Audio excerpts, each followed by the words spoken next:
জিলহজ মাসে কোনো আমল আছে কিনা, যদি থাকে কবে থেকে কিভাবে আদায় করব দয়া করে জানাবেন। কয়েকদিন পরেই জিলহজের চাঁদ দেখা দিবে ইনশাআল্লাহ।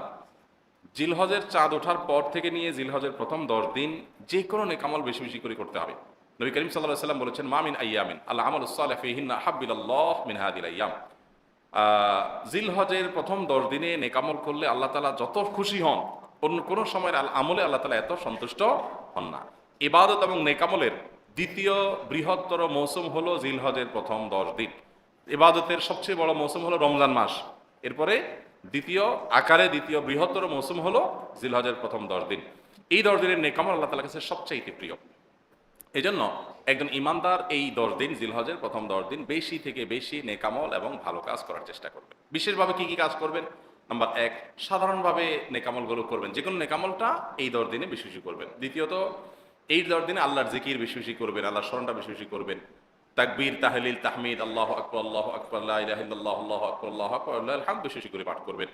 তৃতীয়ত, এই 10 দিনে যাদের সামর্থ্য আছে তারা কোরবানি করবেন, যারা কোরবানি করবেন তারা নখ চুল ইত্যাদি কাটবেন না এই 10 দিন।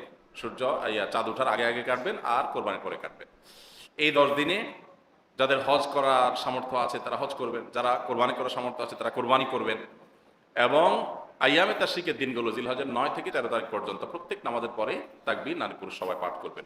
আর এই 10 দিনের মধ্যে আরাফাত দিনে রোজা রাখবেন, সম্ভব হলে প্রথম 9 দিনে রোজা রাখবেন, সেটাও বিনা হাদিস দ্বারা প্রমাণিত। তো জিলহজের প্রথম দশকের এই দিনগুলোতে নেকামল আমরা অনেকেই করতে যাই না, কিন্তু করা উচিত। কোরবানি একা দেওয়া উত্তম নাকি শরীকে দেওয়া উত্তম? কোরবানি অবশ্যই ভাগে না দিয়ে একাকি দেওয়া উত্তম, এতে কোনো সন্দেহ নাই। আপনি একটা গরুর 7 ভাগের 1 ভাগ নিলেন, এটার চাইতে আপনি একটা ছাগল কোরবানি দিলেন, এই দ্বিতীয় অপশনটা অবশ্যই উত্তম, এতে কোনো সন্দেহ নাই।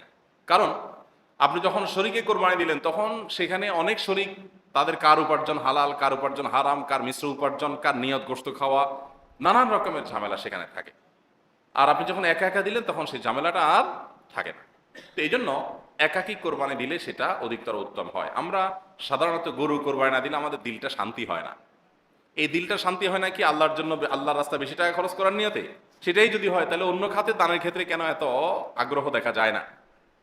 তো এই জন্য আসলে আমাদের নিয়তটাকে পরিশুদ্ধ করা দরকার যে আমরা কেন কোরবানি দিচ্ছি।